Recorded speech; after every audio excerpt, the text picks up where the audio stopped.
From the Middle Tennessee Association of Realtors, you're listening to Tenets in Common, a podcast sharing stories, motivation, and insight into the real estate industry.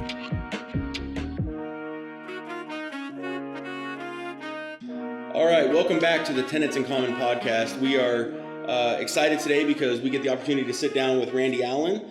He is running for Rutherford County Mayor, and with early voting going on and everything else, it's a pleasure to be able to have you here and get to talk to you a little bit about this process and this adventure. So we are definitely excited, and we appreciate you coming to join us. So I would like to start out just for the people who maybe don't know you, haven't had the chance. I've been blessed to meet you now a couple times, and we've gotten to talk a little bit.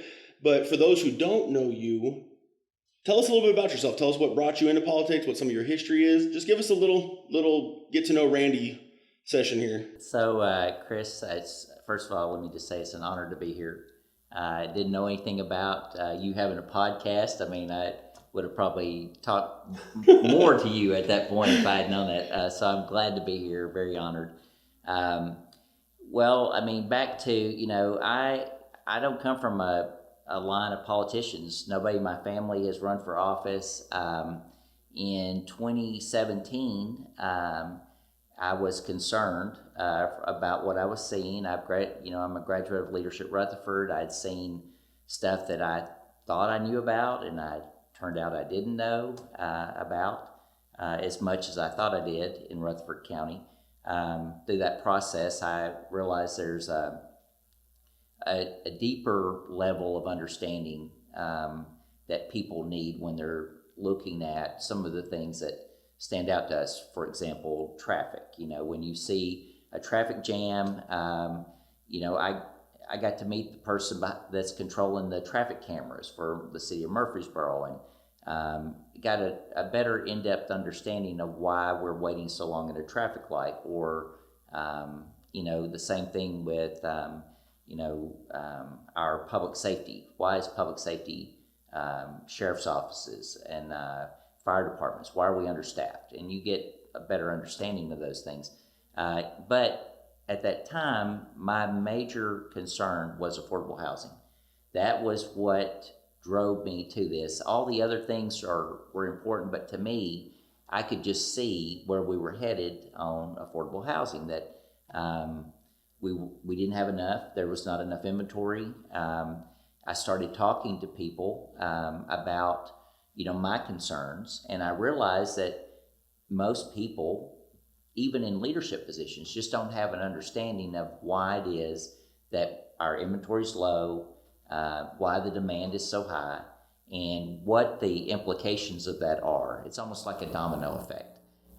You build more houses, you have more traffic, you need more schools, you need more sheriff's officers, you need more public safety responders, first responders, EMS, fire engines, fire trucks. All of this is related to our growth. And it even gets down to the landfill. The fact that we have more trash going into the landfill now than we did 10 years ago. But in 2017, I was very concerned about it. And I was meeting with different community leaders and asking them about, what should we do? What's our best course of action? What are their concerns? How should I address this? And over and over again, people kept saying, well, you ought to run for mayor. You ought to run for mayor. And I kept just filing that away. Late in the year, I went to my wife and I said, hey, I think I'm going to have to run for county mayor. And it took a lot of praying and, talking to friends about, whether this is the right thing to do. And so in 2018, I ran on affordable housing. I came out here and spoke at a forum, and I ran in the Republican primary. And, I had a lot of friends who were builders, who were real estate agents at that time. We were in a boom. I mean, we were really, most people, when I got out in the community talking about their concerns, listening to what they had to say, I kept coming back with, nobody's talking about affordable housing. I'm the only one talking. Why is that? What's going on? Why am I seeing this and other people are not talking about it. Well, I mean, if you remember back in 18, I mean, it wasn't so much about people moving here from out of the state. It was more of us, people moving up. You know, you were an entry-level home and you were moving up into a higher value home, a larger home, businesses doing good. You just, you know, you were expanding. You know, now you went from a 3-bedroom to a 4-bedroom or something like that. Today, you know, here we are 4 years later, and today starter homes are a thing of the past. You know, I mean, it's just, they're hard to find. Our entry-level wage does not support our, you know, what's available on the market. So anyway, back to what got me started. I realized that people were more concerned about public safety. They were more concerned about infrastructure. They were more concerned about teacher retention, building schools, things like that. And so that shifted. But when I came in second in that primary to our current mayor, and when that happened, I said, you know, I still have a passion for affordable housing. I know this is an issue. And so I ended up going to work for the Rutherford County area Habitat for Humanity, where I have spent the last 4 years. We're building a subdivision out on Twin Oak Drive. It's the first Habitat for Humanity subdivision in Rutherford County. We've got 14 houses out there completed, and the entire project will be 77 homes. But affordable in Rutherford County has shifted, and from what, you know, people I'm talking to are saying, first-time home buyers are looking outside of Rutherford County now into Coffee and Bedford and other counties because they can't afford to work here and live here. So you got to see it from the big picture. You know, when you live here and you work in Nashville, you get up in the morning and you go to Nashville to work. You drop your kids off at school. Your kids are home or here. You're there. Child gets sick. Now you've got to leave your office to get back down here to get your child, or call somebody to pick up your child. It's inconvenient. But where it really becomes a problem is when your public safety personnel, people who are ambulance drivers, sheriff's officers, can't afford to live in the community where they work. You're not going to have a local police car down the street parked, you know, in a driveway, or you know, it's going to be a Williamson County car that's parked down there. And if you've got an issue, they can't respond. And I just think when you look at it from the big picture, affordable housing is an important part of where of what we hope Rutherford County will become and maintain. The quality of life here is important. People come here because of our schools, our you know, our community atmosphere. And if you continue to, if the houses, if it's not affordable to live here, they will go somewhere else, and they will live there, and they will come here to work or to pass through. So anyway, I'm back in this time. I realized we just, you know, affordable housing has risen higher on the list of priorities. There was a lot of other issues, and some of those I've already mentioned. But I felt like we just had some unfinished business from 2018. When I got ready to run again, starting last summer, about a year or so ago, I was middle of August, I got COVID and spent some time in the hospital, and took me a little bit to recover. By the time I came out of that, you know, and can start thinking about running for office again, there was already 4 candidates in the primary, and I just didn't want to run that hard. You know, I wasn't ready to run that hard, but I was not ready to come in second again. And so we decided to run as an independent this time. I haven't changed my core values and the things that make me who I am. But I do realize that in order to deal with some of the bigger issues in our community, everybody needs to be at the table. It's time to bring good ideas. Doesn't matter where they come from. It's not partisan. Most of the issues that we deal with are not partisan. So running as an independent made sense to me because I want to work for our community. I care deeply about this community. And because of that, I want to fix the things that we need to fix, and I want to build on the things that are great. And that means, to me, that means better jobs. That means that we need people here who share our culture, our values, and want to be part of what we've got going on. And that's why most people are coming here. And so that really gets to the heart of it. In all of the things I've done in my past, I've approached it from the standpoint of I'm a servant. And servant leadership is something that I admire in people. And that's something I feel like resonates with people. I also feel like it's time to get integrity and a different type of leadership into our courthouse. And I feel like that's something I bring separates me from my opponents. So. Well, and I do appreciate when you and I have talked in the past. One thing that I came out of there with a respect for was when you didn't know, you said it. And that sounds so simple, but a lot of people don't realize how important that actually is. I get that there are industries, mine included, where there's a certain level of, you can kind of skirt around the edges and then, find it out later. But there's so much integrity to just saying and admitting, hey, I don't know, but let me look into it kind of thing.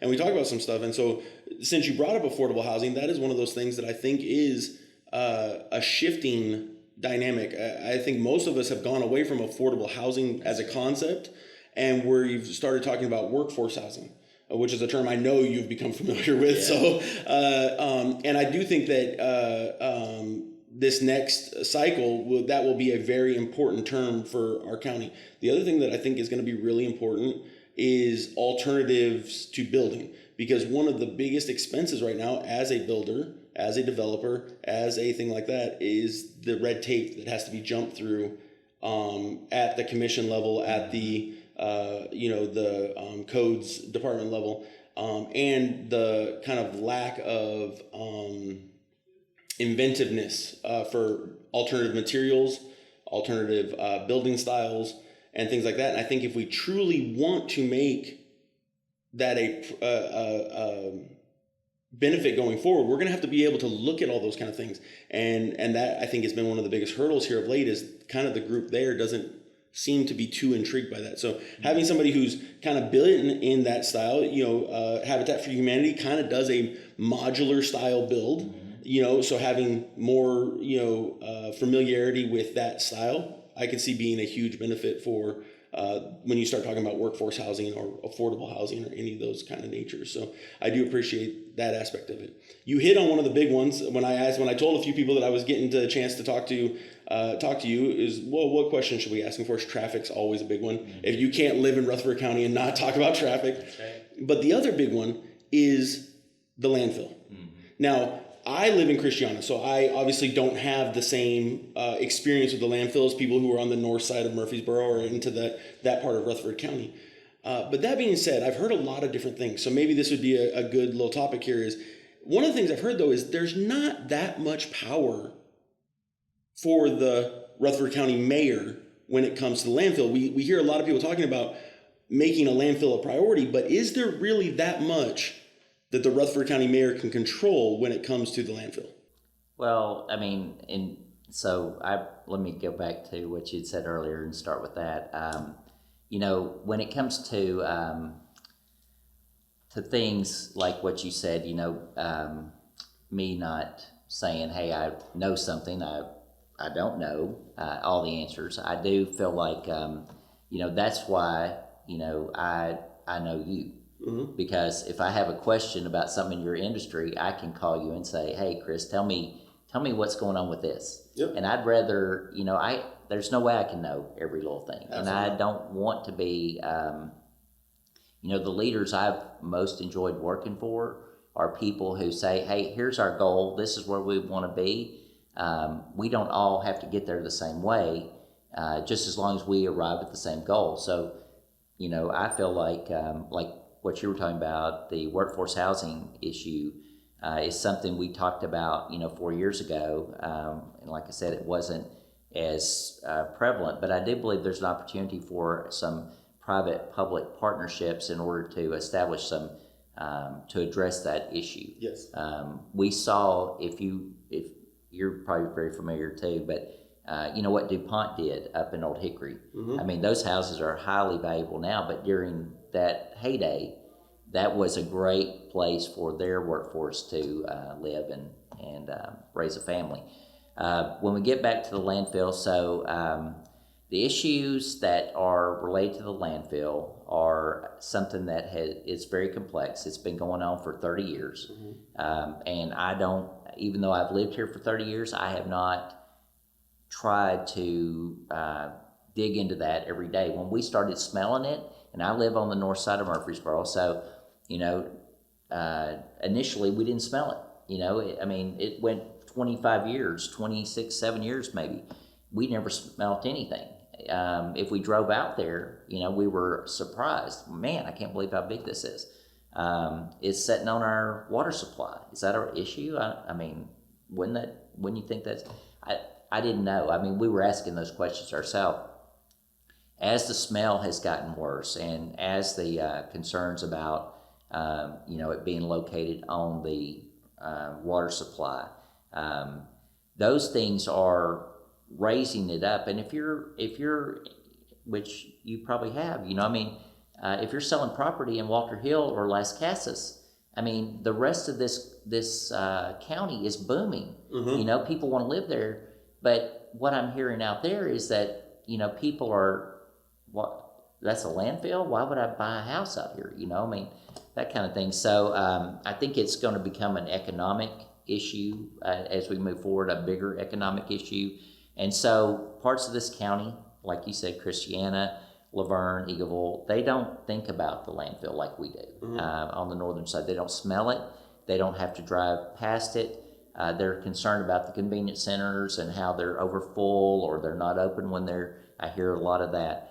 But when it gets down to the actual mayor's role in controlling the landfill, there's two landfills out there, first of all. One of those is Middle Point, mm-hmm. and it is owned and operated by Republic. We have an agreement with them. When you hear people talk about a contract, we have a host agreement. And on that host agreement, it was negotiated 30 years ago, and it hasn't been, to my knowledge, from what I'm hearing, it has not been renegotiated in that length of time. Brian Terry has found that there is perhaps a statute mm-hmm. that says that the agreement with the landfill may have expired. No agreement of that type can exist beyond 25 years without renegotiation or something. So that is in county and city of Murfreesboro legal. And so maybe that will get us more leverage. But when it comes to it, it's the commissioners who have all the power. So in 2018, after the primary, the commissioners all voted 21-0 to not allow that landfill to expand. And so that still stands. As of right now, that is still in effect. The Central Tennessee Solid Waste Board consists of 4 counties, Rutherford, Cannon, Coffee, and Warren. Each of those counties has 3 representatives, and all of those representatives, only Rutherford and I think a small part of Cannon actually goes to that landfill. Coffee and Warren do not take their trash here. But they get an equal say. As a matter of fact, there's 3 of each from each county, so it's 3 of us against 9 of them. Hopefully they always vote with us. We host it, so you'd think we would have more say, more influence, and it has recently been that way. They passed a resolution a couple months ago that would limit, they're calling it flow control, the amount of trash or where trash could come from. So it would limit the landfill, Middle Point, from being able to accept trash from outside of Rutherford County. According to Republic, that's their business, and the current host agreement does not limit them. So they would like to stick with what they've got. That was supposed to go into effect December 31st. If that happens, that'll be something else that will give us some leverage perhaps. But it will be the commissioners who will vote to allow the county mayor to renegotiate the contract. We just recently, 2 weeks ago, I think it was, the county approved the hiring 2 environmental lawyers, attorneys to represent us. So that's not been, that's very new. But there's been a lot of work done in the last 4 years, but we have not arrived at a plan B. So if the landfill were to shut down today, we don't have a plan B for our trash. And you saw what happened in Nashville 2 or 3 months ago. Yeah. The pain level, the first week or so, people are fine. Trash is piling up, and but 2 weeks, 3 weeks, 4 weeks, I think we will hear people saying, hey, we got to get this resolved. If the landfill were to shut down, we need a plan B. And Mike Cush, Steve Piercy, Craig Harris, Michael Rather, who all represent the district out there, their districts are in that area, they are all working diligently to find a solution. We just haven't come to the point, or they haven't come to the point where they agree on something. Once the election is over, every commissioner, we could have some new commissioners and a new mayor. We will definitely have a new mayor. That will be a new perspective on what's been going on for 4 years. And I think that's exciting to me because I have an outsider's view. I'm just like everybody else, just like you. I'm a concerned citizen. Yeah. It's a public health and safety issue for my family, just like it is for everybody that lives in Walker Hill and Las Casas. And it's just expanding. So I'm excited about the opportunity to resolve it. I think it is going to take a different type of leadership, and it is going to take somebody that is determined to do it and is very transparent about it. Because most of the people I talk to don't realize all the things that are going on. And so I think we're going to have to raise our level of transparency. And I think if you've got somebody in there that has an elevated level of integrity and character who says, I want to be accountable and transparent, I think we're going to find some things out, and you're going to be more aware that things are moving in the right direction.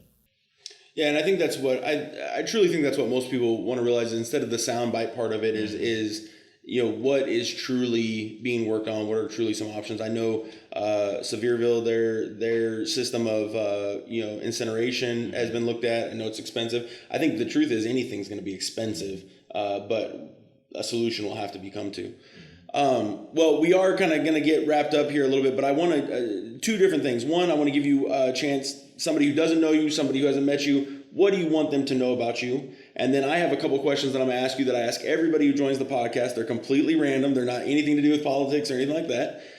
So if you want, speak to them. If they don't know you, they haven't had a chance to hear kind of what you stand for, what you're about, give them that, that Cliff Notes version of that, as people are headed to the polls. And, we're a voting location here. And so we get the early voting and the actual, this podcast will actually release the day before Election Day. Okay. So is when we'll release this podcast. So, give them that last pitch there for, why they should vote for you.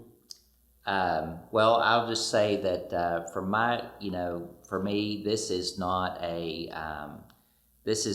an opportunity to be a politician. This is not something that I wanted to ever do. This is an opportunity for me to serve my community at a higher level. I've spent the last 25 years of my career trying to make this community better, working with Habitat for Humanity, United Way, the Department of Labor, the Tennessee Department of Labor, our own business. The thing is that I think what we lose sight of is that, our direction for this county has to be more proactive. We're building subdivisions on 2-lane roads, and And a lot of that is coordinating between the cities, Smyrna, Laverne, Murfreesboro, Eagleville, building a collaborative effort to communicate and to keep each other informed, building a better relationship, a stronger relationship, so that we can all work together to achieve all of our goals. And that's what I've been doing with the organizations that I've been working with. And that's what I see, like I mentioned, servant leadership. I mean, I don't need to be in the headlines. I have been on the front lines, and that's where most of the work is done. And so I'm excited about it. It's just a couple weeks, from right now it's a couple weeks away, but by the time this is released, it'll be the next day. Yep. So we're looking forward to a new way forward for Rutherford County, and that's Randy Allen. Appreciate it. All right, so here we go. First question: what is your favorite book of all time? Could be business, could be pleasure. What is your favorite book of all time? If you're going to recommend a book for somebody to read, what's the book? That is I read a lot, and I was trying to think. 47 Laws of Power is a really good book. I don't know if you've read that, but I mean, I refer to that a lot in my, and I really feel like, that was a surprise, that I liked it that much, that I thought it was that good of It's a good book. Yeah, it's a good one. And then last question for you. If you had a billboard and it could say any quote, anything you wanted people to know, anything that you could put on it, what would you put up there? There's no limit to the amount of good we can do when we don't care who gets the credit. Amazing. Well, Randy, we appreciate you joining us. Thank you for giving us your time and a little bit of information. If anybody's interested, how can they get a hold of you? How can they follow you? How can they see what you're doing? So I have a website, randyallenforcountymayor.com, and I'm on Facebook. I've got a Facebook page, Randy Allen for County Mayor, on Facebook and Instagram, and Twitter is actually there too. So great. Thank you very much. Yes, sir. Appreciate your time. Thank you. Sir. Thank you. This episode has been split into 2 parts.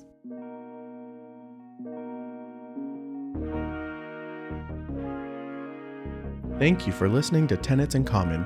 Find out more about the association and upcoming events at www.mtar.org and follow us on Facebook, Twitter, and Instagram at MidTN Realtors. Duplication or publication of this podcast is strictly prohibited without the written consent of the Middle Tennessee Association of Realtors. Until next time.